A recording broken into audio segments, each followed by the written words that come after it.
and welcome to GAA Embedded here on Balls.ie, where every Monday we discuss the GAA stories of the day, the week, the month, and everything else alongside. I'm Mick McCarthy, and as always, I'm joined by Maurice Brosnan. Maurice, how are you? Great, Mick. Yeah, how about you? I'm good, Maurice. There's one slight problem though, is that there's it looks like we've had a couple of nails in the coffin for your beloved Proposal B for GA Congress this week, the restructuring of the football championship. We spoke about it on last week's show. You gave it almost, I was going to call it a political style speech, you know, but I'd say it was probably more religious, really, in its evangelical tones, in the way you propped up and sold me on Proposal B. But it looks, from what we've heard in the last couple of days from the GEA Finance Committee, of course, you know, the all-powerful coming out against it, and various other little drops here and there, that it doesn't look like it's going to get passed at this point. Yeah, I'm really pessimistic about it. Its chances now, even versus last week, to be honest. Yeah. We'll get into it later. We're going to talk to Cahair O'Kane, Irish News sports journalist. I would say, Mick, he has the most coherent argument against it that I have heard. He talked about some of the arguments against it. But, you know, look, before we get any of that, the fundamental fact is that there's no support for this from this perception of the as being neutral, you know, or on their hands. Like, silence speaks way louder than words ever. Tom Ryan is a former financial controller. Like, Ferguson's structure is, man, this is his bread and butter. If they supported this proposal, we'd know all about it. And the fact is, it's a word. So, you know, that speaks louder than words ever could. We've pointed out some flaws with it. We do think it's really frustrating that we've come to this stage. And I have to say, I really players. Like, I really do feel for players that they haven't gotten. It looks like they're not going to be listened to at all. You know, like that, and I can fully appreciate why you would be so frustrated. Like, not to go too inside baseball here, we have a player on the podcast today. So this is somebody who in 2017 would have been canvassed about initially as the Club Players Association challenged Park Duffy's the Super 8s, that they didn't go far enough to fundamental problem. Now this was of the split handler issue, but look, that's a separate conversation. 2018 review committee is commissioned. 2019 they're canvassed player opinions. So players in process, you come around to 2020 GPA take over. So and this year then we finally get the proposals. GPA canvass every single players engaged in that process, indicate which one they prefer. So there's this overwhelming support for proposal percent. The next step then is to go and list own county team delegates. So their representative, their GPA representative, every team. Players go speak to their representatives, then they go and speak to their county. And in the case, as it's coming out, like across the board, and numerous counties are just not listening to them. They're saying they're going to be vote as mandated by their clubs. We all know what that means, that they're you know, going to vote the way, whatever they want to it. We don't even know how they will vote because there's no transparency at Congress. And I just, from a player's perspective, I would be so frustrated that after what is effectively a 4-year process, it looks like we're not going to get the change that they want. Yeah, there's a difference between listening and pretending to listen. Great point. This isn't straightforward. I think it's worth listening to Cahair. He's against it, but he's probably against it for the right reasons. I think there's a further discussion then that we can have, and we will talk about it a little bit later in the show, as to, you know, more or less what you're saying there is that, like, this is probably being put down not for those right reasons of fairness and equality, and for whatever else the case may be, like, you know, progressiveness, I suppose, and we want an even more progressive solution, and so on and so forth. It's been done because the GEA operates in mysterious ways, and that the people at the forefront aren't always the people who are in charge, and certain people like it that way, and so on and so forth. So we'll get into all of that a little bit later on, but a fascinating discussion between Maurice and Cahair O'Kane of the Irish News is worth listening to. That's coming up a little bit later in the show, and then we'll talk more about it. It is still on the table. We'll see what happens. It does look like it's doomed to failure, but I still think it is a conversation worth having and worth kind of going into the ins and outs of. So you can really make up your own mind as to whether the GA are going to make a mistake here or whether this is the right thing to do. So fascinating discussion coming up there. But Maurice, before we get to all that, there is also like a really interesting club weekend to kind of get our teeth into in various ways. Now, actually, before we kind of get into the more high profile stuff, and I was watching John McGrath getting 4-5 and a half of hurling on, or what a brilliant thing that those games are just like Tipperary quarterfinals on RTE, like on a Saturday evening.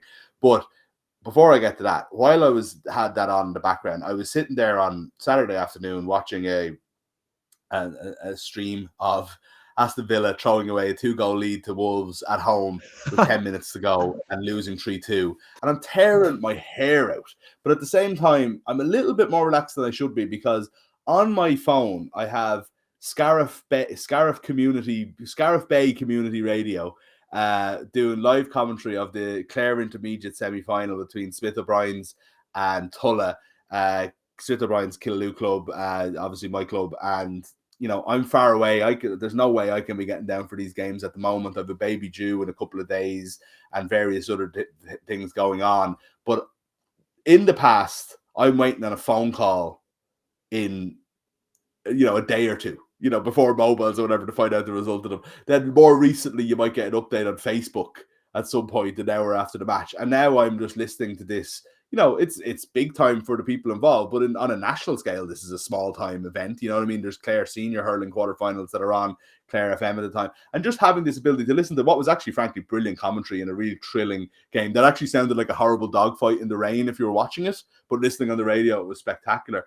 And I was just thinking, and I was talking to you about it earlier, the glory of being able to really get into the club championship and have that local feel to it, which is what it's all about, even when we are, in my case, 100 odd miles away, and your case, 5,000 miles away, or however far away Melbourne is from Galway or Kerry or whatever. But being able to follow your own club with such detail, not this vagary of, I heard so and so was hurling well, from like a fourth hand report that you got on the telephone. I'm so glad you brought this up, because probably often in circumstances like this, we're very negative about the promotion, but how quickly this has advanced is it's phenomenal, Mick. You could go back to pre-COVID, so we're talking about 2 years ago here, and I could track my own club at home from Twitter updates. Just you get the odd tweet with a score, and the only way and this isn't a decade ago. We're talking about 2 years ago here. Fast forward 6 months, watching live streams, but with expert commentary from Pearse State, Barner getting to a county semi-final in 2020. It was literally within 6 months that all this infrastructure was built up. And it's gotten to a extent now where I was sitting Sunday morning watching the intermediate semi-final. Nagal played Desmond's, and I had that on one screen. I had Munster Connacht on the other screen, and the production quality difference between the two wasn't that difference. Like, they were both, commentary was a bit more colourful for the intermediate game, but that's I won't say he was saying Jack Barry passes to Andrew Barry. I think it's his brother. 1 second, I'll check now. And you can hear him shout over to somebody across the way. And everybody's answer, and sure enough they are, and he'll confirm it on commentary.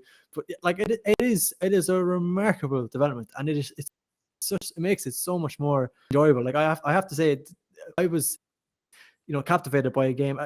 Not my own club that's connected to my family, but being able to watch that, being able to hear family members in the from Melbourne was such an enjoyable way to spend a Sunday morning. And I'm so glad that it's the club game that is, if we go back to what we were talking about earlier, the club game is nearly showing the way that the future from GAA promotion, I suppose, can go. Yeah, absolutely. I'll be on paternity leave from next week, but I do expect a full, hour-long preview of the Clare Intermediate final coming up on the show when I hand it over to you for a couple of weeks, or at least a review if they win. If Smith O'Brien's, best of luck to them if they go senior again for the first time in I think 8 years. That's what we all want to see. This podcast. Well, me anyway, this side of it, on the left-hand side of the screen. But there was lots of other stuff going on as well. Like, I mean, watching the Leitrim County final, wasn't that just a class thing, by the way, to have live coverage of as well? There was just this feeling of, it felt big time in a way that, I think there was something to do with Andy Moran being there. There was something to do with the fact that we had a team that hadn't won in 30 odd years. There was a kind of a Liverpool winning the Premier League feeling to it. There was the fact that they were playing the defending champions, the fact that it was a close game, and the fact that it was all live on TV.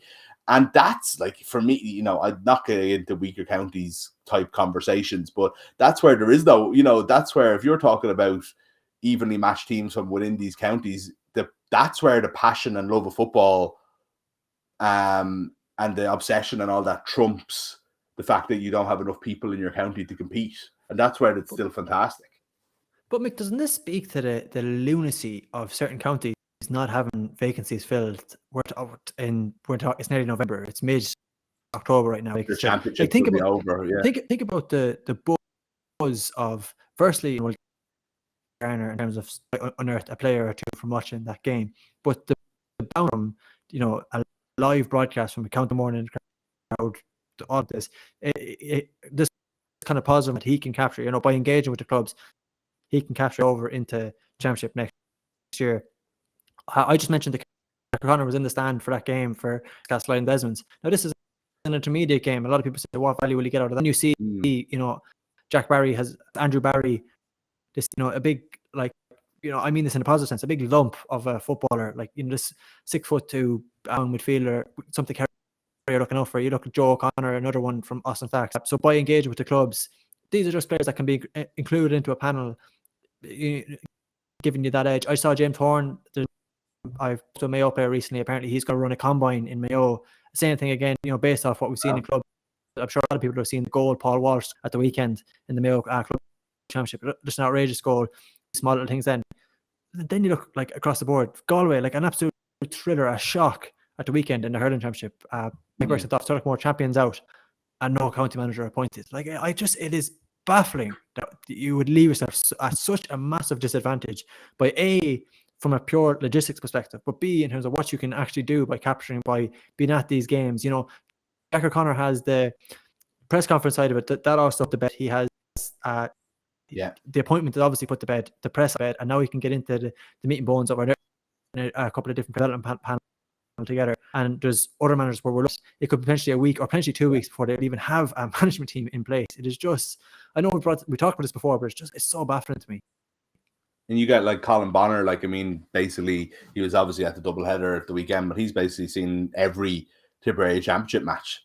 You know, he's been there long enough for that, but he's still a new manager going in, but they did it early enough. He's basically seen the entire championship.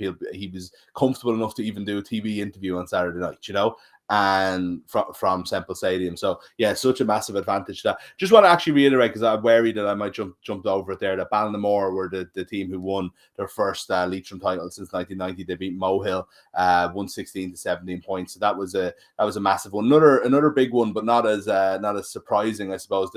I need PJ on here to describe the difference, but Austin Sachs with Donaghy still playing, they beat Kenmare 116 to 111 to win their third in a row in the Kerry Senior Club Football Championship. Maurice, today. Now, so tell me why that's different to what the other competition that they might win. So I personally actually like this system, and I think the fact that Kerry are successful. I love it, by the way. It's just that I can never fully get my head around that there's two county championships. Yeah.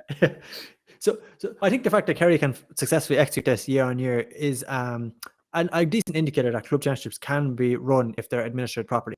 But that's a totally separate point. But if you ignore hurling. Stacks will represent Kerry in the Munster Club Championship if that's a good point there.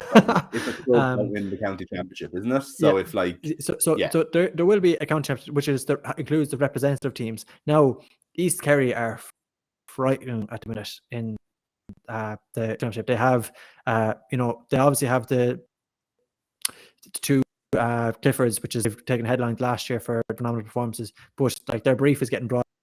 They have Fireys now, which is Jack Sharp. After this year, they're going to have one of you've got James O'Donoghue and Killarney Legion, or you've got Crokes. Like it's kind of frightening to think about how good. So there is scope that it could be a battle over the next few years. So if East Kerry do go on and win the county championship, Stacks will represent Kerry in the Munster Club Championship. The reason that I like it is going back to what I said. Like you might watch the intermediate championship the weekend and look at Andrew Barry and think, is this guy good enough for intercounty football? Like, can he make the step up? Well, we'll know 3 weeks, because he'll get exposed to senior intercounty players, and we'll know based off that. we're going where, like, can you imagine if East Kerry like, let's say that, you pick the two Cliffords, Jack Sherwood, you throw in Ratmore, so you've got Paul Murphy, Shane Ryan, who's playing for full forward for Ratmore. He's a goalkeeper, kicked 3 points weeks ago. So they're all on. So if you like, if you're coming up against that, if you're exposed to a team of that quality, straight away, the quality of players, and it gives everybody a very good chance of having the best possible, I suppose, showcase your talent, so that you could get in the shop window to be an intercounty football. I know it's a great system for football and for competition as well. And look, Stacks, as we said, they won the club championship. That's a competition that's just between actual clubs, and exactly, that's their third in a row there. If a region like East Kerry win the county championship, then they'll go on and play in the Munster Championship for Kerry. If by chance a club wins it, like Stacks, for example, then obviously that's a terrible example. But say Crokes in the past would have won the county championship a number of times. Exactly, yeah. They'd obviously go on and represent because it's the bigger competition. But tell me this, actually, just as somebody with Kerry lineage, and again, I'm a terrible man for going off the running order, right? But you know Kerry football pretty well. I can understand if Crokes get relegated, that 4 or 5 of the players, or however many, will join up with East Kerry, and that they'll get as into it as anything else, because you become part of a team. You can do it all that pretty quickly, and it becomes about the season, and it becomes about the teammates that you have, and you go and you represent your teammates and your manager. From a fan perspective, though, do Crokes care about East Kerry? You know what I mean? It's like, I can't imagine if you're playing against them year on year, your senior, or whatever the case may be. There's South Kerry lose a team for a few years. They get promoted, they come relegated. Suddenly they're playing with South Kerry again. From a fan's point of view, I can't imagine they give 2 shits about the regions, do they? Unless maybe you're from a small club who's never going to be senior, who that's what you have to root for every year. Is if you're from Fossa, you've got East Kerry as your team. Yeah, I think that's it's a really good point you make. Yeah, like in terms of from a buying stage, I do think that's the chance that you are representing a club on a bigger stage. It's kind of like how not everybody buy in, but a lot of club people will buy into a county team, and a lot of it's like, I can go back and take this a step further.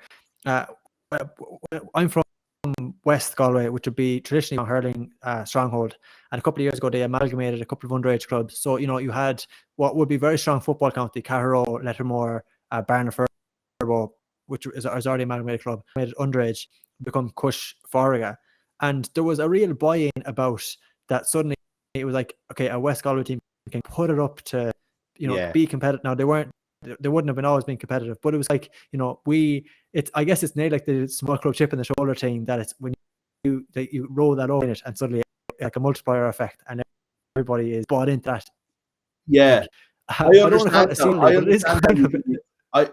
I understand how you can be very regional in that way. If you're a kind of a let's oh geez, isn't it great that just there's 2 of the lads from so and so, but it's also the lads up the road, and we know them, they're in the same boat as us. And we're going and taking on the big boys. I understand that, but what I'm saying is that if you've got lads from Killarney who are just like, right, our team is bad at the moment, but like we're going off to play with the Cliffords now, I'd say they're excited about it. But I imagine Crokes fans are just kind of going, right, great. Like, isn't it great that Kieran O'Leary has someone to play with for this year? But Jesus Christ, why are we so bad? I doubt they suddenly think of East Kerry as we. Oh, yeah, I wouldn't, like, and make no mistake, like the Castleisland Desmond's priority is Castleisland Desmond's, like Nagal's priority is going to be Nagal, and like Crokes will be the exact same. That will always be the case. And I recently, this was a problem because these games wouldn't got the exposure that you necessarily. But now you look at because maybe it's the benefit of the system, but like I was watching the games I mentioned at the weekend. And like Jim O'Connor is like absolutely lording. He looks like a superstar, and you're kind of saying, if you're an intermediate player and you're being exposed to a guy like that, you probably should find out very quickly your level. If Aidan O'Mahony's playing intermediate football for Atmore right now, if you're playing against that, you'll very quickly realise your level. Well, like, I'm sure we'll talk about it in a second, but like JJ Delaney was playing an intermediate game in his club in Clarny again, and he scored 1-2. Class will still show at those levels. The cream will kind of always rise. I guess it's like a safety net. But yeah, like from my perspective, you won't get the same sense of buy-in, but I guess you just get like a modified version of it. Yeah, Three individual performances I want to talk about then. You just mentioned one of them. JJ Delaney scored 1-2 for Fenians. JJ Delaney, who you associate as a big scorer. One of the things you love about club as well, like, isn't it? That sort of thing. Tommy Walsh scored a goal last week. JJ Delaney scored 1 goal this week. They're into the Kilkenny semi-finals intermediate. Again, just these lads, like, they're, you just oozing class, probably barely able to walk anymore, after a career of injuries and everything else, but they're still able to do it. There's still nothing better every week than legends doing it. And then, a kind of a current legend, I suppose, but one you would expect to do it for. And this was live on television, unbelievably. Like, Kilruan McDonough's were just hit by a brick wall. They were brilliant in the second half, nearly got into the game. They didn't hit so many wides they would have. But John McGrath scored 4-6 for Lockmore Castellini. 4-6. He only got 1 point in the second half, Morris. I think he only scored maybe 2 frees, maybe 2 frees, and a penalty, 2 penalties as well in the first half. But he had 4-5 at half time, and I think 2-3 from play overall. And you're just like, what the hell are you supposed to do that at club level, And then you had Noel, by the way, popping up in the second half at wing forward, just tapping them over whenever he wanted as well. Lockmore Castellini, definitely a really interesting team actually as well, because they obviously had the run to the 2 county finals a couple of years ago during lockdown, seemed to take it out of them. People are saying it affected Noel and John's performances for Tip. Two heartbreakers actually in the football and the hurling, but seem like is like, right, actually, do you know what, having a kind of a year off in that regard and not being able to maybe fire on all cylinders at county level, they look like they're nearly favourites already for an unbelievably competitive Tipperary Championship actually. And sometimes the best rehabilitation in a situation like that, when things might say to go away, is to go back to your club and just get around those people again, and you end up tearing it up. I often think of, Peter Cook went away to Galway, a midfielder, went away to Nice, came back. Galway football wouldn't have gone the way he would have hoped. Yeah, I don't think, particularly not his performance in the Mayo game. He goes back to Mullen, and he has just gone from strength to strength. He absolutely tore it up at the weekend. And there's something about that kind of that level. I know maybe it's regain a small bit of confidence, kicking on from there. Like, there's so many things that you've mentioned that I want to talk about. John McGrath. Sorry, go ahead. Like, on John McGrath, I wonder, is this? I don't know if you're the same for this, Mick. I think because seeing like a ground strike like his first goal is it's like an added delight, because you're so it's insane. Like, the skill itself is just aqua, but you're so taken aback by it. You just do not pull on that ball as the ball is squared across the square. He's going to pull it. You just, in your head, programs that the thing to do here is get the ball in hands. Pick your place the ball, put it away, as opposed to just like let it loose and rifle. Was it Shane McCanlon's goal against? Was it against Wexford? Just a ball rolled forward 2 years ago. Was full back 2 years ago, and he just rifled it, like pulled pure with his wrist. It's obviously it's the skill itself, but it's also you don't anticipate seeing it at all. And it's actually like a surprise.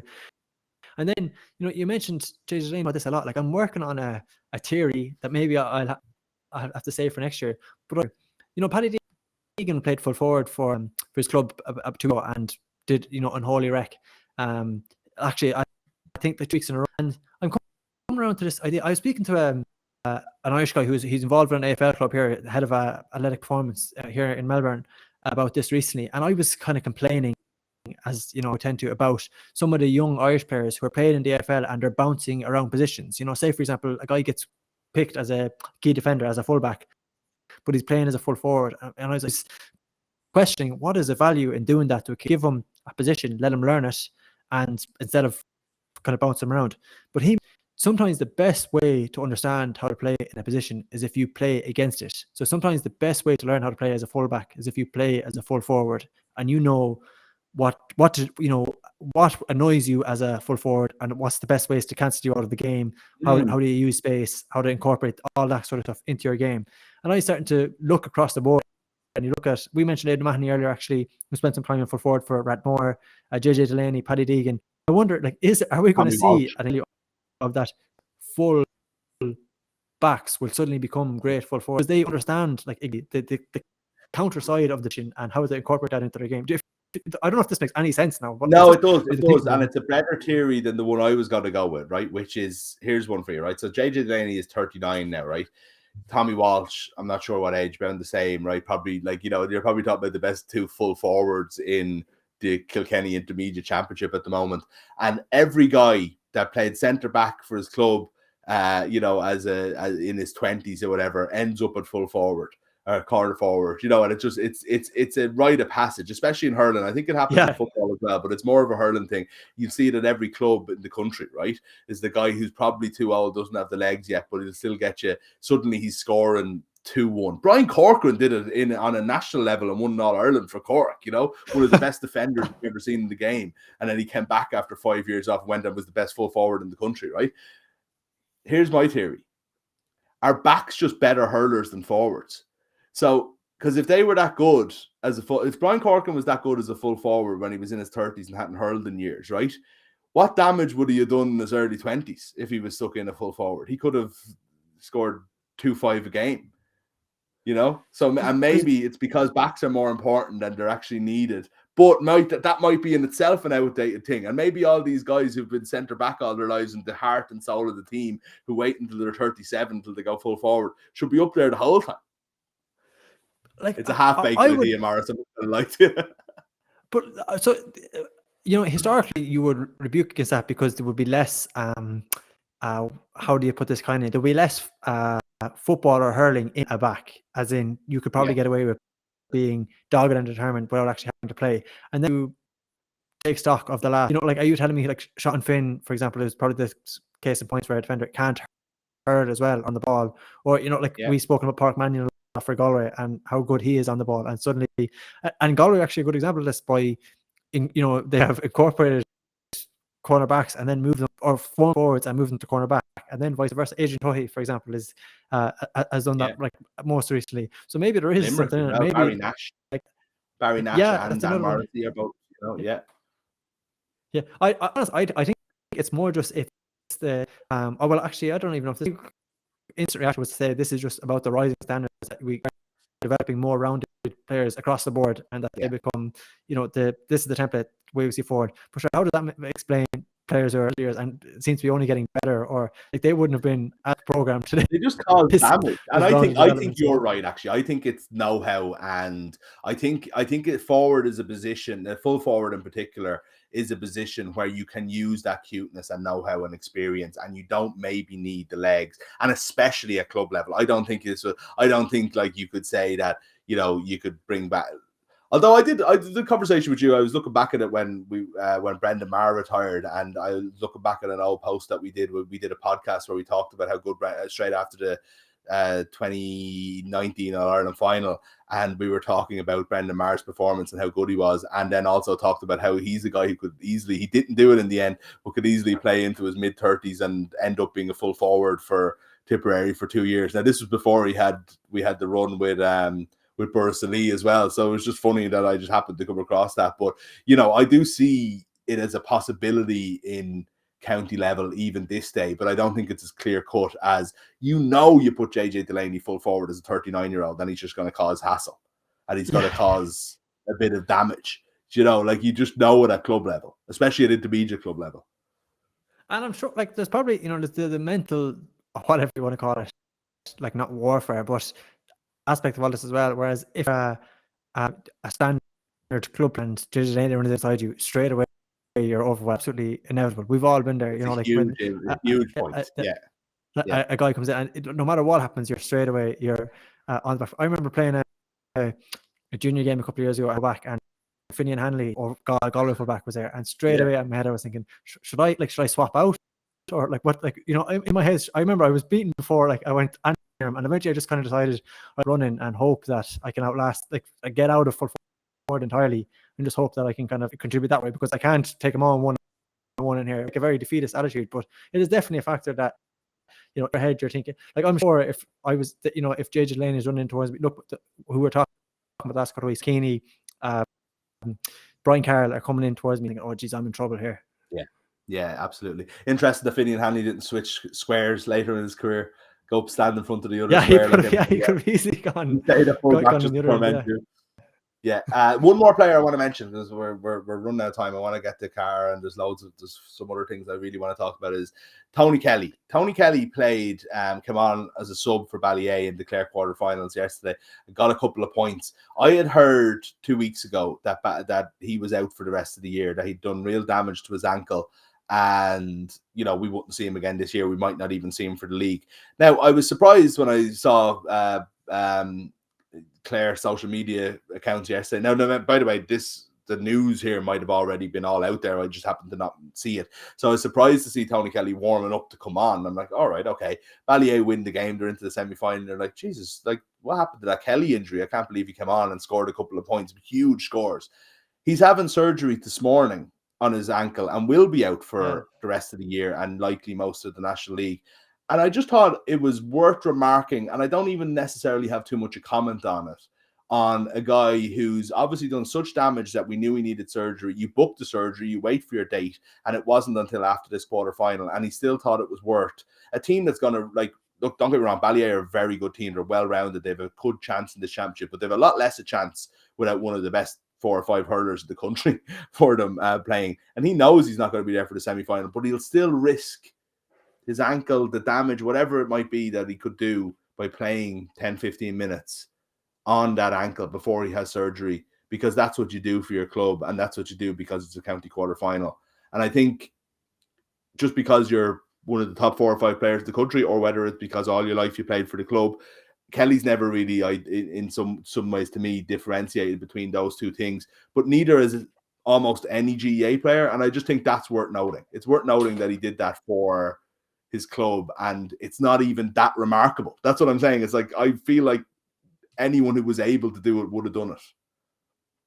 Yeah, and like it is like sometimes we are taken aback by the level of commitment that players will give to their club, but also it's totally why you would be willing to expose yourself to something like that when you consider the fact these are the guys that they grew up with. I'm always like, and maybe this is because I haven't actually experienced it, but I'm always like kind of bowled over by people who say I enjoyed the county final I won with my club way more than I won in All Ireland. You hear that a lot by interest. And so I don't know about you, Mick, I find it kind of hard to wrap that. I just kind of, growing up, the pinnacle I would have always assumed the pinnacle is the county game. And then you kind of realize, when you delve into it, you kind of realize actually it's a totally understandable reaction. And it's also like this is something, it's a kind of a separate point, but just on what you're saying, I did an interview with Darren McPheety for Balls. I did a piece of Darren McPheety a couple of months ago, and Darren made the point that he's obviously in Australia at the minute, not involved. He was nominated for Australia team, walked away, and he made the point, while the split calendar is great, and while at least you get exposure to your club, it is the same problem, which is that you go from playing with your county directly into playing with your, still don't get a break. At least they're clearly defined, but you have certainty in terms of what you're doing.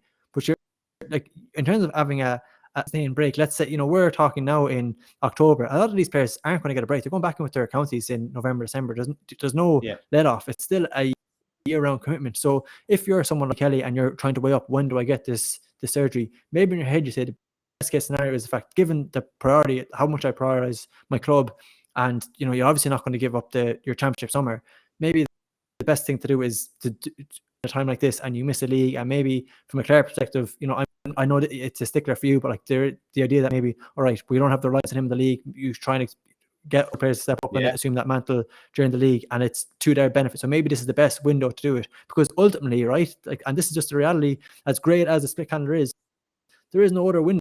Like, they don't get a break, because the county game is such a, like, we don't have to drag up this old debate again, but it is such a systemic part of these players' lives. But as soon as the club finish, rest assured, there's no doubt intercounty teams are training as we speak. Like, they are training now at this time of year. They are back involved now. So these players are going from what they did summer into their clubs, training for a championship, playing in a championship, and going straight back into county. There is no break. I wouldn't say having ankle surgery is necessarily a break, but I know what you mean. But one thing I will say, it reminded me of something about how warped you can be when you have your priorities completely arseways. And that is, like, there's been times in the past where I'm like, Tony Kelly has been playing, however many games a year between colleges and clubs and underage and everything like that. And Ballier gone far in the championship and Clare gone far in the championship early on in his career. And you're just thinking like that guy could do this. But there was times when he's, a couple of years ago where I'd be delighted if Ballier were knocked out early in the Clare championship. And you're thinking this guy, and it's like, that's ridiculous. Like he's a player I like and I support, and he's from a very small town club. You should be supporting him all the way through. And it shouldn't be this idea that what he does with Clare is the only thing that matters. Because what he's achieved with that club and how they're a national, they were in a Munster final, obviously, but people around the country know them now where they wouldn't have before. That's an incredible achievement in itself and shouldn't be forgotten about. And again, there's players up and down the country in football and hurling who have similar stories in that regard, And I think sometimes we can be a little bit glib, or maybe we just you're not thinking through what you're thinking, just like I'd rather he played in the league and was ready to go and flying for the championship. But that's only one of the teams that he plays for. He plays for two teams. He plays for his club and for his county, and one isn't more important than the other. It really shouldn't be anyway. Come here, and Mick, do you think I'm over egging how much benefit the promotion of the club game is now? That maybe the fact that you will have full exposure to the Ballyhay story. If that was happening in the modern, you would not only would you know all the stories, you'd read about them in the Sunday paper, see all the games, you would see the clips. Do you think that would change your perception, like your pre-existing perception of it, if it happened now? Yeah, I completely agree with you, and that is true. It would change my perception, but and there's way more of it, and we get to find out those stories. And look, I mean, not to toot our own horn, but you will never hear me do that here. But we've got a club section on the site that we've had for years now. Clubhouse with Sports Direct that we put a lot of time into it, and we love it. It's one of our favorite things that we do on Balls, and it's it is great to tell those stories, and we think that they are interesting on a national level when they're the right stories, and I completely agree with you. I suppose my point though is that it's important for us to remember that no matter how good Tony Kelly is, he'll never be somebody that, and again, I don't want to just use one person as an example. It's unfair to use an individual, but, especially when you're from a small club, if they're contenders for the Clare Championship all the way through his career and they win a few and they maybe win a Munster title and they might even win an All-Ireland sometime, that's an incredible thing every single year that happens, as well as going out and trying to win All-Irelands with Clare and being this guy who's going to be national. So even if we were paying no attention to it, even if there was no media coverage, like you're saying, Maurice, to make us a little bit more on board, we have to remember that in that locality and within that club, and for the guy who's always played for them, that's always going to be a big deal. This, I wonder sometimes if we're if we can be at times too far away from the GAA and forget that, just because I don't care about your small club doesn't mean that you don't. And that's kind of just something I think isn't talked about enough. Yeah. And this it's a blessing. It's the two sides of the same coin. We talked about this a couple of weeks ago. I will, I'm spent to the hilt the legacy. Well, what the record of Pat Fallon in my own club in Galway. But yes, exactly. Also, it's kind of ironic, wouldn't be celebrated nationally. And I'm it is the great thing about the J in terms of that, they will be immensely valued internally and probably anonymous externally. But also, I come back to what I was saying earlier. It would be nice if you could appreciate that externally. But maybe I probably agree with you. Maybe you don't need that attention at all. Maybe just given the itself, maybe if you just recognize that, and probably the best suited people to recognize that are locals. I was going to say natives, but people who are on the ground who can kind of appreciate what it actually means to the community. Yeah, absolutely. We're going to go to Cahair, I think, just before we do, and we don't have time to get into it more, and we can always come back to it if we need to.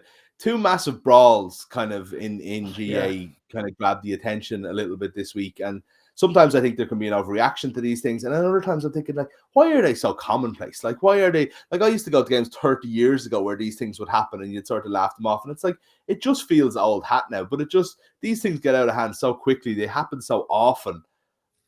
We need to kind of come up with a different way of talking about them, not just try to tut and say it's a disgrace on a Monday morning, it's forgotten about so-and-so, and there's three lads suspended, for the next round, and one of the other teams is out, it doesn't really matter to them. and we move on with our lives. There's a lot of talk about whether the Gardaí should be getting involved with these things, that a fight in a football pitch is no different from a fight on a street. There's talk about like throwing teams out of the championship if they can't control their players and their fans and so on and so forth. I don't know what you think of it. Like, I don't want to be too sensationalist either. These things happen and they happen, but when they're happening all the time and they're the headlines we're reading on a Monday morning after all the things we've talked about, and we've skipped over, when like this time of year is amazing when every county is still in action. We've skipped over about 3/4 of the stories we could have talked about today. But these are the ones that are getting the headline. This is in Derry and in the underage game. Underage, yeah. That was the under 15, I think it was. I think there's kind of like, there's a clear, like, I would agree with you. I think, oftentimes this stuff is kind of over a scrap on the field, and it's not that big a deal. Like, it's just handbags a lot of the time. It happens in, I don't think it's unique to GAA. It happens across sports. I'm sure a lot of people have seen there was a big hubbub at half-time in the London county final yesterday, which, like, I think it was the Fair Centre one incident, which, so like, I would find it hard to, get too worked up about that stuff. But I do think, like, there is an issue with where it crosses the line for me is where spectators to kind of take the onus to get involved and just for some reason feel like they're part of the play and they have right to hop come down a terrace, hop a wall, and run into the middle and start arguing or pulling and dragging people. And it, like, how involved sidelines get in, I do think I can't actually talk about statistics here for obvious reasons in a second, but I played an under 13 game. This is under 13 in a blitz in Westside in Galway. But like, so under 13 blitz. This is before the fail, right? And where was this? This is in Galway City. Yeah, and, just in Westside. Just for people who have local knowledge, I'll leave it at that. Yeah, so we played a blitz there game, and I remember I was playing. I've one of the most vivid memories of playing underage. I was playing centre for a guy who was well known in Galway, was umpiring for the game as part of our club, and kicked a shot. It was blocked down, went out for a 45, and there was an argument that the umpire went over with under 13. This is Mick, and went over and signalled for the 45, and a guy in the sideline took issue that this had been signalled for 45 and forced him to confront him. And we were going on and continuing to play, and just before the player struck the 45 was given that the umpire awarded, the guy who ran down to the umpire about this put him full on face and broke his and damaged his teeth during an under 13 game. And I'll never forget just the absolutely, like, seeing somebody that worked up over a football game was surreal to me, and it's really influenced my perception of these sort of incidents. Like, when you see, like, the reason I brought that, I kind of got weird flashbacks watching that Wicklow game, and this is an under 15 game. You've adults, like the adults getting involved that are on the field. I do think that's where I would love to see, to be honest, the book thrown that kind of stuff. Like, just get that out of I would love that to become like an intolerable behavior in the GAA. That I don't have an issue with the pulling, dragging, scrapping, whatever. Like, to me, it's not that big an issue. But what I do would love to draw a line at people who have no right to be anywhere involved in the field and getting way too worked up over it coming in. And think, like, people say, oh, what if it gets worse? I mean, I just told you, it has gotten worse. Like, there has been real life consequences. People have suffered like serious facial injuries. We all know stories like that now. When it's happening at an underage level, I think it's a whole new low. And I think you're right. I think that this idea sometimes that we can bring in all these rules but we won't change the culture, I think that's wrong. I think you do change the culture. I think it happens over time. And I think what I found anyway is that I think a lot of people close to GAA clubs, a lot of players, are a lot more mature about these things and a lot more dismissive of them. And what happens is you still have the sort of the fan who might be 20 years behind on these things. But when it comes to underage things, I do think it needs to be kind of like one of those things that, like, look what you've done to the club. You've got us suspended. You've got us this, that, or the other, or whatever. And it's like, that's your fault. It's not because the county board were hard on us. And I think intolerable is the right word. These things become unacceptable and they just stop happening, in my opinion, anyway. And I think that's what we need to do. It needs to be how the hell could you be doing this, acting like that at underage games? I'll never know. But we've seen it as often as with adult games over the years, So Anyway, that's another thing that's hanging over things in the GAA at the moment. Another thing that's hanging over, Maurice, is restructuring the football championship. One of the first times we've ever talked about this subject. No, there's a special congress coming up. Proposal B. It might look doomed, but we wanted to talk about. You're a supporter of it. Cahair O'Kane is someone that we absolutely respect, and he's against it, which is why we want to talk to him about it. You were talking to Cahair earlier on.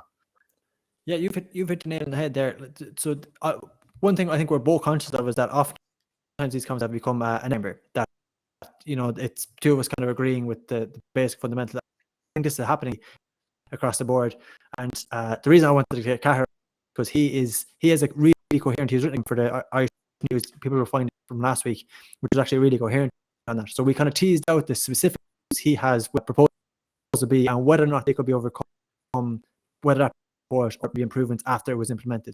So we can hear that now. Cahair O'Kane, GAA reporter. Cahair, how's the form? Not too bad, Maurice, yourself? Good, thanks. Yeah, good. Come here. If you had a vote on Saturday, which way would you vote and why? I would vote against it at this stage, and I think it's not because of not wanting the thing to change. I think the thing has to change, but just the proposal that's on the table is not right for football, and I'm just worried that it's something that you don't do every year or a couple of years or 5 years. You don't change your championship structures, and we're maybe selling ourselves into something that's not right, and we're being blinded by the desperation for any form of change because the system that's in place is so bad that I think everybody agrees that it has to change. But it's what it changes to is the issue, and that is where the downfall in it is for me. So I think we spoke a little bit about your column last week on the show earlier, and I would strongly urge anybody, whether or not you're pro or anti this proposal, to go and read it, because I described it as the most coherent argument against Proposal B that I've heard so far. And if we boil it down slightly, right, I think there's three aspects to your arguments, is it fair to say? So you've got the competitive equality or the lack of a competitive equality with the Proposal B. You've got long-term development for counties and what it means to have effectively, a Division 1 teams, how is it possible for teams to break into that gap? And then you've also got promotion, which is a separate thing, and we might deal with that afterwards. But just firstly, if we deal with the very first aspect of that, from a competitive equality perspective, you don't think it's a fair structure, am I right in saying? No, I don't think it's the right structure for what we're trying to build. Football is quite unequal as it is. Obviously, the top 4 or 5 teams are getting further and further and further away as each year passes. And Division 1, as good as it's been, as good as it is, and it's brilliant to watch, and everybody loves those games, loves watching those games, but it is creating, it's a washing machine, and it's the same team spinning on it, and the die of all the tactical evolution of football is running through that same machine, and they're all against each other, and they're playing each other repeatedly, and nobody else is getting the exposure to those games. And you only have to look at some of the margins, and obviously teams are so well prepared, so well coached now. The last 5 or 6 years since Donegal came along in 2011, and then Dublin started to work it out, how to break it down. Other teams worked it out from that. So, the attacking side of the game has become so prolific that teams can rack up massive scores. The football teams are now racking up hurling scores in championship games, and the better teams are doing that repeatedly, hitting 25, 26, 27, 28 points, and it's creating an enormous gap. And what you need, because I think what's maybe been a wee bit overlooked is that, within this structure, we're going to lose our league in the sense of, that's where sort of teams have found their level, found their balance. Football's found its balance, and you go up and down the divisions. The league has worked all right. It's a brilliant competition to watch, but it's creating that imbalance as well at the top end, where the Division 1 teams are playing off each other the whole time. So my argument, and it's not my idea as such, but it's something that others have said over the years, and in particular Kieran Shannon, who's been beating this drum for a number of years, that go back to the top 16 in a group, split them into 2 8s, but have 4 of the top 8 in one division, 4 of the top 8 in the other division, and give the 16 teams exposure to those games as opposed to 8 teams, because it's so difficult, as we've seen, for anybody to break into Division 1 and stay there. 6 teams in the last decade have lasted more than a season. Only 2 have lasted more than 2 seasons outside of those elites. So it's, that is the evidence that it's so difficult to break into that group, and it's only going to get harder. So I can't credibly really put my hand on my heart and counter any of the arguments you've proposed in terms of these 3 aspects we're talking about here, right? Like, I don't think, from a promotion perspective, I definitely don't think we're going to see an improvement for Division 4 teams. You look at long-term development, I don't really see what the scope is for anybody to break into the top 6 with this existing structure.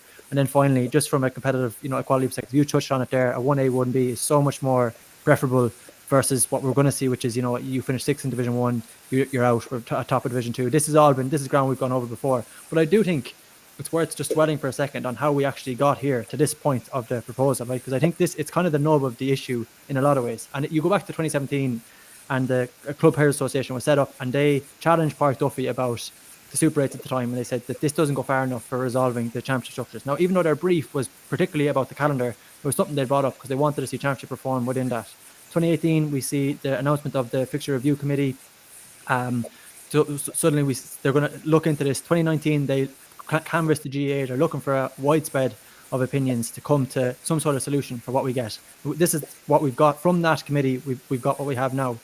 Now, why you've mentioned a couple of the flaws here, and why did those flaws come up? Like, I don't think there's been a suggestion maybe that the GAA are sitting on their hands here, and the GAA are not stupid. Like, Tom Ryan is a financial controller. He knows precisely what's going on here. Fergal McGill is a structures man. This is his bread and butter. He understands this stuff. So they are not stupid, and they know where this stuff comes from. So we'll tackle the provincial aspect of this first for a second. You go back to 2017, the Waterford chairman stood up in special Congress and said, if the GAA vote for the hurling round robin format, it'll be the worst decision made in the history of the GAA. That's a direct quote. So they were always going to be massively reluctant to engage in this process anyway. And that is a challenge that's an obstacle that needs to be overcome, right? Because whether you like it or not, the GAA knows what to do with the provincial championships. They commissioned a report, the long-term review, the 2034 long-term review. When they commissioned that report, the outcome of that was to say, look at provincial championship. There's no real integrity. There's no real need for provincial structures anymore. What we need to get to is maybe a regional committees set up on demographics. But to do that, that's in the theory of it, and that report was buried. And it's not like that report isn't appreciated by GAA. Larry McCarthy was the author of that report, so he knows precisely what he's dealing with when it comes to the provinces. Then you come to the players, and over again, they ask the players, what do you want? And players say, we want... For whatever reason, I think both of us would agree that a tiered championship is probably the best format. So in this 1A, 1B, 2A, 2B, you're going to 2 different things. But players overwhelmingly and consistently are opposed to that. For whatever reason, they just have this idea that they want to have something to aim for. They want to have a top tier. They want to have a chance to compete for Northern Ireland every year. They lose interest. And regardless of whether we agree or not, it's an obstacle that has to be overcome. So you combine this player's reluctance and you combine the provincial, the way it is right now, and the reality of the situation when it comes to the provinces, and the historical conservatism within the administration, within the hierarchy of the GAA. And I think this proposal, in the reality, it's not perfect. It absolutely is not perfect. But to navigate those 3 crucial barriers, this is the best proposal we could have got. And maybe the flaws can be ironed out post Saturday. But if it's knocked back, I would genuinely fear as when we will see such radical reform again. It's a very valid point in the terms of if it's knocked back on Saturday, when does it come back, and what shape does it come back? How does it come back? The momentum behind change is the strongest it's ever been. The GPA have helped in that regard, in the sense of, really, for once I've been very critical of them in lots of ways over the last few years, but particularly in the sense of some of the big votes of Congress, they haven't represented the players particularly well. They haven't represented their views. They have come out and made statements very late, very close to a vote where it's too late to impact the thing. And to be fair to them on this one, they've been out early. They've been, banging the drum. They set up a press conference. They got voices out. They got the players' views heard, and that has helped create a lot of the momentum behind change. And as I would go back and say, like, for me, totally in favour of change. The championship has to change, but it's what it's changing to. You said about the GAA not being stupid, and absolutely. They also understand very, very well how Congress works. The fact Yeah. that, the fact that, well, there's so many elements of how Congress works. Obviously, it's a very conservative body. It's largely old white men in the room a lot of the time, and you know, you have the overseas block. There's so many elements. The overseas blocks tend to vote along with Croke Park. The fact that this is a special Congress rather than a full Congress means the voting numbers are reduced, which makes it easier for Croke Park to get what they want out of it. Their silence on it up until the other day, when they sort of rebuked some of the financials that had been out there about the 10 million windfall and that, and they came out and basically poo-pooed that idea, and that was their first utterance on the matter, and how long this debate has been going on. So, it is very, very clear, abundantly clear, that they don't want the change. They don't want the new structure brought on. Their silence, they may say they're taking a neutral line, or they're letting people decide what they want, but when the GAA feel that there's a change there, they go hammer and tongs after. If they want something, they will put on the promotion and make sure that it happens, pretty much. And they haven't done that in this case. So, Congress as a conservative body is very, very, very, very hard to convince to make a change like this without the backing of the top table. You look back over the last 10, 12, 15 years of big decisions at Congresses. By and large, the big decisions have gone the way the Croke Park would have wanted them to go. Whether that's through their own silence and not backing something, or their backing of it and pushing of it, and sort of eschewing the positive of it. So it's going to be, it was going to be very difficult. I sort of felt that up until the counter, they put a counter argument against the financial side of it. I felt it had a decent-ish chance. It was going to be close. As it stands at the minute, I don't see that it's that close. Certainly you're talking 60%. Anything under 50 is probably not that close when you look at it, and I just feel that that's where they're at, and that's where it comes to me. You're saying about why not put it up on Saturday, see does it get through, and then tweak it afterwards. I have two fears. One is that it's difficult to tweak in the aftermath, because you'll have people who say, no, look, this is what we voted for. We're going to give this 5 years. We're going to give this 10 years. We have to see how this works out before we start changing it again. Yeah. So you're tied into that for 10 years. And the other thing, I've forgotten for a second. Well, can I counter that for a second? Just for a very brief second. So you've talked about the politics of Congress, and if the GAA were to endorse this, I'm talking about politically here, it would have a very good chance of succeeding, regardless. You look, there's 183 delegates. Central Council accounts for 53 of them. If they were to tell Central Council to wait to vote, that could have a massive sway on whatever decision is made come Saturday. But just away from that for a second, the bread and butter of this proposal be, if the GAA were to endorse it, how far would that go to alleviating your concerns? Like, let's say, for example, if we had seen some sort of leadership on this. Now they've made absolutely no inclination. Like, maybe their silence speaks louder than words ever could, but they've given no inclination on what way they support it. But let's say if the GAA came out and they had clarified just two of the aspects that you have flagged. One is promotion, and they said we will renegotiate TV deals if this is passed. We will renegotiate deals so that there is a mandate that if you want to show a certain amount of Division 1 games, you have to show a certain amount of Division 4 games, or we would introduce an online streaming aspect, or another midweek highlight show to alleviate for the justifiable concerns that they will not get the promotion that we would all like to see them get. And secondly, that they would say the long-term development aspect, to your second point, if they would come out and say, this is not the end does not justify the means here. So this is just, all this is step one. And secondly, we're going to go and we're going to take Limerick, for example, who don't have a games development officer, and they've been crying out for one. They went canvassing for one in 2019, and it still hasn't been appointed. And they said, we're going to guide Limerick to alleviate those concerns. So if you saw that the GAA was committed to this proposal B, to make it the best possible format that we had, even despite the flaws in terms of there is the competitive equality flaws that are very justifiable in terms of what it's doing, which teams are progressing to a quarter-final. But if you just park those for a second and the GAA were to give some sort of leadership on the other two, how far would that go to winning your support for Proposal B?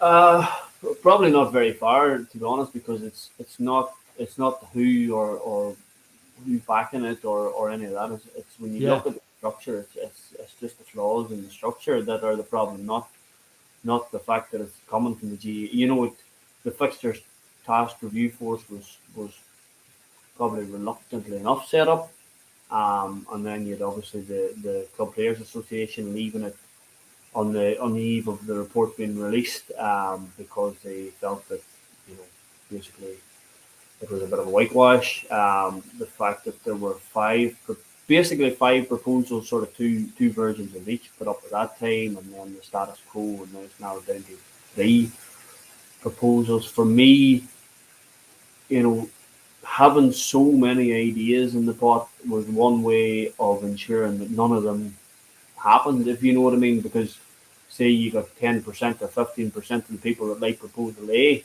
and you get another 20% that like proposal C, then, you know, the chances of getting proposal B passed were very, very slim, because even though, you know what I mean? So if you had just put proposal A, even though it's got no momentum, you can be guaranteed that there'll be people in the hall in Congress, like, it won't be beaten 100% to 0. You know, there will be votes in favour of it. We just don't know at this stage who voted for it, and we won't know at any stage who voted for it, because of the lack of transparency of Congress and the fact that they voted to retain that lack of transparency, which is a big part of my problem with the body. But no, it wouldn't be a thing. It wouldn't make a difference, because also, you know, you have to understand as well, for people that, you know, the GAA's track record in terms of, you know, saying, oh, we'll promote this, we'll do this, you know, they're very damaged in terms of what happened to lower tier hurling. You know, they came out with this big, you know, we'll do this, we'll promote it, we'll play the Christy Ring final on All Ireland weekend or whatever it was, and, you know, we'll play them before big games, and all of a sudden, you know, you have the lower tier competition dumped off on a weekend in Croke Park on their own, in front of 5,000 or 6,000 people, and, you know, no TV coverage. You know, that has seriously damaged, you know, people's willingness to believe that, you know, right, and I think it goes back to what you were saying about a tiered structure for football. I think all things being equal probably is the way to go, but I can 100% understand people's reluctance and fear of going down that road, because what happens to the intermediate and the junior grades as they would be, in terms of promotion, in terms of when they're played, you look at the Division 4 and Division 3 league finals, even, which are played often as a double header most years in Croke Park, and, you know, there's years they attract 3,000 and 4,000 people, even. And so, and that's partly a lack of promotion. It's a lack of, you know, razzmatazz around the game, the lack of sense of occasion around those divisional league finals at that lower end. And people look at all that and they weigh it up and they think, well, you know, what's going to change if we vote for a tiered championship structure? Like, is the junior final going to end up on PG Cahair on a Friday evening, a month before the All Ireland final? You know, that's the fear, and totally understandable fear given the track record. So, no, the GAA's backing of the motion wouldn't sway my thinking on it. And I guess, you know, like, some people would say, to counter your point, that, you know, well, is the promotion they get now any better than what they would get in this circumstance? Which is a view I'd really rebuke against, purely because I don't think it's fair to say that, you know, just because it's as bad as it is doesn't mean it can't get any worse. Like that, if that's your solution, it's a pretty weak solution in reality. But just, I do think, you know, in a similar vein, right, that this championship in reality is as close as we're going to get to none of these stakeholders, as we've talked about here, in terms of players, provincial councils, and the hierarchy, and I suppose media as well come into that too. None of them are going to be happy. Like, none of them are going to be happy. But what you're trying to do, if we talk about the politics of all this, is you're trying to make them all as you know, just over, not quite satisfied, but pretty close, so that you're giving them all something. And I think this is the whole reason that this format has been proposed the way it is to give them all something, so that you can still say to counter the player who says, I don't want to be cordoned off in a lower tier championship and not have the possibility of winning something, even if it's totally remote. You give him something and you appease him. You appease the provincial councils by giving them a round robin, and now the finances around that can be debated to end in it, but that's kind of semantics. But all you're trying to do is appease the different bodies. Like, it's not perfect. It definitely isn't perfect. But I just wonder, we have to be kind of not pessimistic about this, but kind of realistic about what is possible within the 100, judging from the 130 years of history, what is possible and how much change can we, relatively expect. And if this change doesn't happen, I would fear we're looking at another 10 to 15 year wait before we see something anyway close to as radical, I suppose, as what we're going to get on Saturday. It's a very fair point, and I would agree. And that's why what I would do at this stage, because I think looking at it, the GPA have started to, I think in some of their statements since the GAA came out with the financial story, the GPA, the wording and the language has become a wee bit more desperate. Maybe not the word, but it looks like they're fighting against the tide now, and you can tell that the tide has turned against the momentum that was behind it. And my fear would be that you're absolutely right.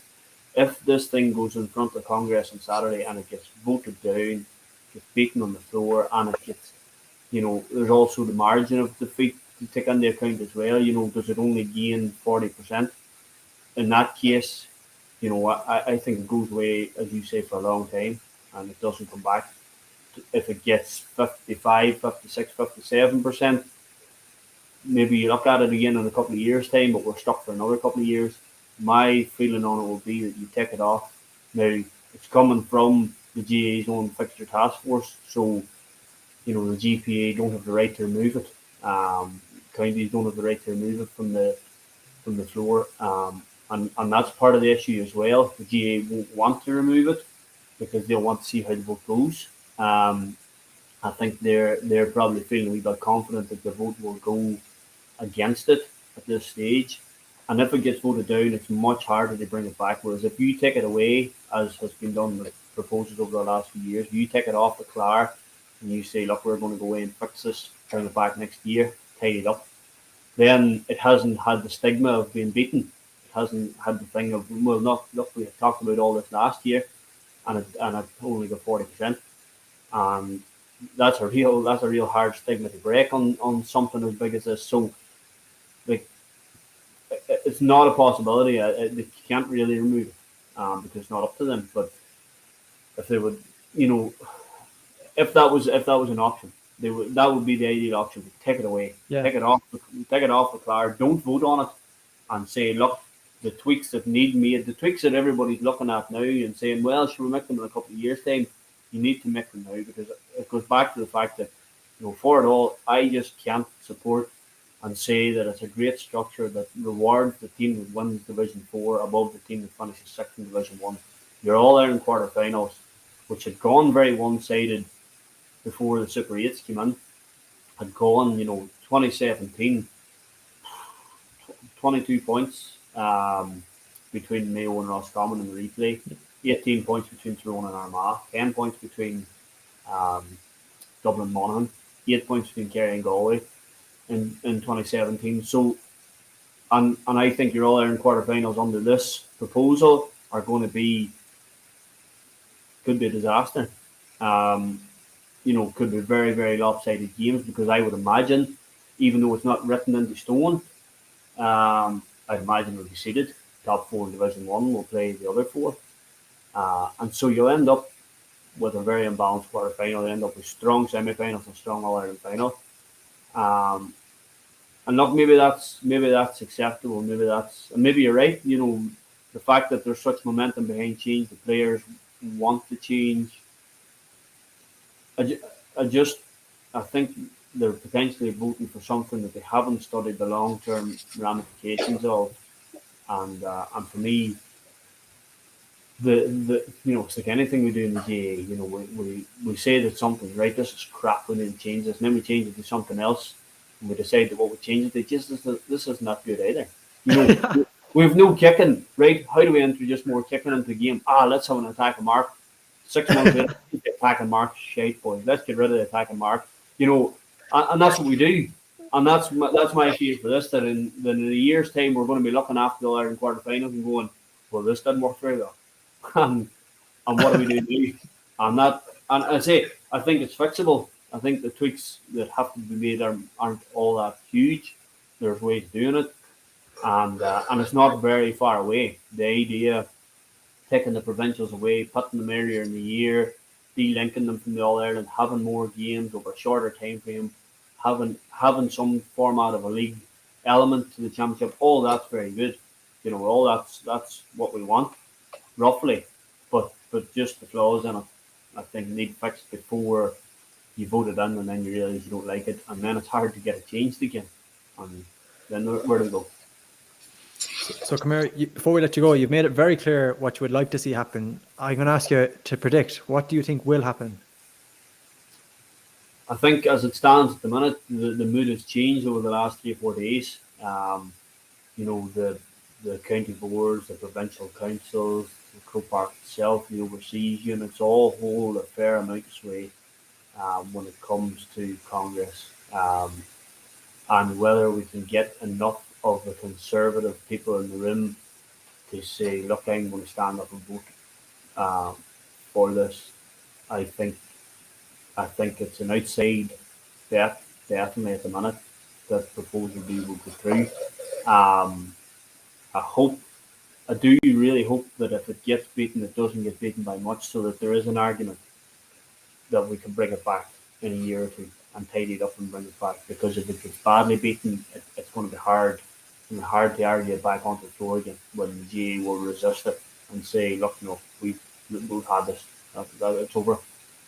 People didn't want change, and it goes back to Congress. You know, they can say people didn't want change, and the democratic process didn't want change. But you know, I've been beating my head off the wall of Congress for years, and whether as a democratic body it actually represents the views of the people that they're voting for. And you can see very clearly from the fact that the GPA is, you know, said 80% of players want this. You know, does anybody on the floor of Congress, other than the GPA, who get a vote, does anybody on the floor of Congress actually pay much heed to that? Or do they vote for the financial element? Do they vote for, you know, staying on side? Do they vote for all the different reasons that you can vote against it? So, you know, I have a real problem with Congress in general. So, I don't see it getting through. I don't see it getting through at this stage. But I hope that if it doesn't get through, that it's a narrow defeat. Cahair, thanks a million for talking to us today. No bother. Thank you, Maurice. That was Cahair O'Kane speaking to you, Maurice, from the Irish News. Like, it's weird. It's sometimes you kind of hear from people, you have an opinion on something, and then people are against it, and it just entrenches you even more a lot of the time. And that's social media for you in a way. But sometimes you hear from someone that you respect, someone who's thoughtful about the situation and explains it well, and you do kind of consider, hold on, there's a completely other perspective to this. I'm not sure I've fully changed my mind. I still think that this would be a step worth taking, and like, I would rather we were in a position where we were in the wrong system having tried something, rather than the wrong system having tried nothing at all. But you can't really argue with some of Carter's points there, you know what I mean? We have, and we will again, but he explained the counterpoint in a way that I don't think we had done so far. Yeah, and can I just, like, I do agree with you, and I think, as I said, like, there really are logical issues to take with this proposal, as I said before. But can I just re-stress what I don't know if I articulated it as well as I wanted to in the interview with Cahair there. The point they're trying to make about if the GAA had come out and supported this would convince everybody I'm not talking about from a democracy politics perspective. I'm talking about from a logistics perspective. If the GAA we get proposal B, here's our plan. You know, we've stressed over and over again the 3 issues that come up with this. So, like, you know, we keep talking about long-term development. So if the GAA had come out and stressed, this is just our first of developing the so this is ground zero, and this is our first step. But within this, we're going to look at, there's counties, you know, I mentioned example of Limerick. There's other counties who have tried to get the infrastructure up in place to get development officers. They don't have development officers currently, and like we're going to actually step in now and assist them in doing that. If at the same time, a lot of people have a promotion, if they were just to give us some sort of clarity, like what does Proposal B mean for the TV rights? I'm not, just give us like something. What does it mean? What is there scope for us to invest in streaming, this kind of thing down the line? Just give us some sort of sense of clarity. I'm not saying not even necessarily endorse it, but saying if this is the route we go, the repercussions that people are bringing up with this, they could be alleviated before we even go to vote. And the fact that they haven't been, I think, is very. Yeah, I suppose my point to you earlier was like that there's an element here that's like this might not be the right thing to do for all the reasons that Carter's pointed out and things like that. But the reason it's going to get voted down isn't for those reasons. Exactly. Yeah, and that is one of the more frustrating things to me. And it goes to what you're saying there, and it goes to what you were saying earlier about almost telling the players that they have this say, giving them this platform to express what they want, and then kind of saying, but that's not what we want, so sorry that you're not on our side here. We'd love if this was able to be something to think, but ultimately we're going to be the ones who choose here, and this isn't what we want, so go away, players. Do you know what, actually I will give a slight counterpoint to that. I saw a few people saying, I saw something on Twitter the other day saying, like, it's like, if the players and managements want this should be the only thing that matters. Nothing else should count. Almost everything else, you should be there as a representative of them, and that's all. I'm not sure that that's the right way to be either. I do think that I think there's more perspectives that are valid and that are important than just the current players of the game. People do have to be custodians for the sport as well. And, players are only there for however long they're there for, and will do in some ways what suits them. I don't believe that there's any conscious thought of self-interest here or anything like that. I think they're doing what they think is right. But, I do think there needs to be more than just players want it, therefore it's right, but at the same time, don't lead them down a garden path either. Yeah, you've hit the nail, and this is a wider issue. But like the GAA is a social institution. Like it's a very wide umbrella. It can't just be, you can't dictate the players. Like I don't think they should have the entire say. I just could have a say. Yes. In this specific context. And like I 100% agree with you. Like this comes up.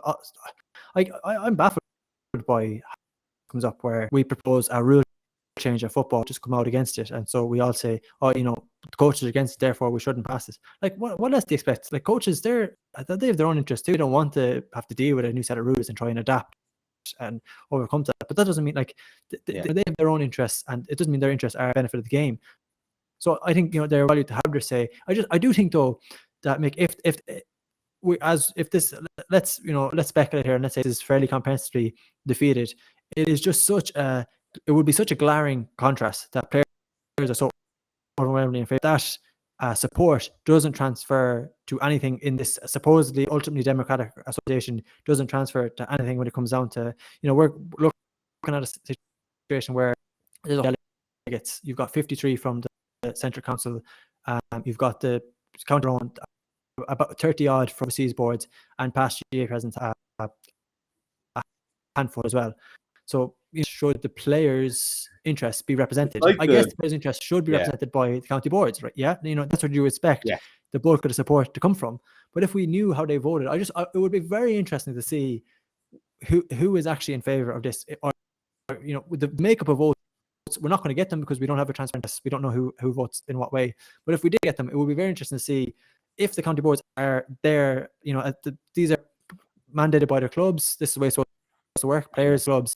It would be interesting to see who actually is voting on behalf of the players, but we know that. So I'm sure there's more who are out publicly. I know Offaly and I think Westmeath have both said that on the request of the players they will be voting for it, but there's other counties that we know of who, the players have thought they had that say, the county board revoked it, and that's pretty obvious as to how they're going to vote then. But also the secrecy is an issue for sure. You're right. Yeah. So in the cases where counties have come out and said we will vote as mandated by the clubs, even though they've been canvassed by players, straight away that's to me that's Red cause for flag. concern. Yeah. I mean, in terms of that straight away is I would question it. I think I really would love for before this happens, just for if you believe so adamantly in pro or just come out and make your intentions clear. I think it would really help us understand how this process works and where the screams lie. But look, that's not going to happen. Yeah. And look, you've talked now for 3 weeks, I think, about why you think proposal is the right way to go. No, I wasn't. I mean that in a good way. You know, and I think you've been very articulate on it, and have definitely convinced me. I think it's good that we got the counterpoint from Cahair today in a real way, in like the smart way, as to why it might not be the good way to go. And we've talked about why the processes aren't great. Bearing in mind, it looks like at this stage that it is dead in the water or close to it anyway. We'll obviously see what happens. You'll have an update on it next week, I'm sure. But what's the alternative? What's going to happen here? The proposal A is a nonsense. That's not going to happen. It's a redistricting of the groups, almost of the provincial championships, so that they're all 8 counties or whatever. That's not going to pass or anywhere close to it. It has no support whatsoever. And then if both of those are rejected, we go to another emergency vote to kind of ratify the status quo, I think, and that's probably going to pass. What's the status quo then? Does that include Super 8s? Does it include old qualifiers? It goes back to the 2017 system, the old qualifier system, qualifying. Okay. Like, and I mean, which is better than the Super 8s, in fairness, but it is better than Super 8s. But it like Cahair mentioned in that interview, the disparity between the scorelines in the 2017 qualifiers. I know it's a small sample size, but I like the situation is not as it is. I think one championship would give us a lot of competitive games. I think another championship, so many one-sided games, and it's just it's frustrating. That's maybe it shouldn't be frustrating, but it's just very uninspiring. The route we're going when you looked at what the alternative was, and as for just to build on your point there, as for what it means for reform, when you look at what it took to get to this stage, it's like people keep stressing over and over again. Oh, like there's scope for this to be improved in February. I did a piece with Carl Walsh, Mr. Clare Football's Noel's son. He's a delegate for Australasia at Congress this weekend, and he mentioned speaking to one of the most in Croke Park, and they said that they don't think it's going to get passed, but they think there's a better proposal out there. Like, why don't you tell us that? Like, why? Yeah, I mean, I know. not. But now, by the way, but I'm speaking generally here. Yeah. Like, if that impression has been put out there that there's a better proposal, why can't we get some clarity about that? Like, why is that being this secret in the shadows thing about this potential for it to be something else? It's very frustrating. Just to clarify again as well, then the reason Cahair is saying if this isn't like is to pull it and don't have the vote on it, the vote would mean that there's a 5-year moratorium on championship structure votes. We could get it because it's a special Congress. We could for maybe at a normal Congress we could see something. But I think his wider point he has something in the wider point that if this was comprehensively defeated or even marginally, it endorses an anti-reform view that would lead. I think the natural reaction to a situation like the back to the drawing board. Okay. Like, do we reconvene the review committee and go through this 4-year cycle all over again? Like, so I think you're right, but it doesn't come under the 5-year rule or 3-year rule or whatever it is of not being able to touch the championship in Congress. That it doesn't come under that. No, it doesn't. No, and just finally on this, Mick, like, wouldn't it be great if, regardless of whatever outcome we get, wouldn't it be great if we knew what the GAA's plan was? Wouldn't it be great if we got some inclination as to how they would foresee if to be defeated? We seem to all be in agreement that's there. So if this isn't the solution, what is and what's the plan? But we have had, who knows? Like, it is, as I said, it's just I'm pessimistic about it now. I have to be honest. Like, and it is. This is like I'm trying to think. We got such a rousing speech last week, but this is a defeated man coming out this week, and it's just like he's sticking by what he believes in, but he doesn't see a way forward. I don't know. He's going to have to go and regroup. I think what you need is probably a new cause, Maurice. I think by next week's show, I think we need to forget about proposal B. It's done, right? The GAA aren't going to listen to you. You need to start smaller. And I want a grassroots campaign that starts right here every Monday on GAA Embedded. And by next summer, we've got some sort of like malleable change in the GAA because of your passion and your speech making ability. my campaigning, yeah.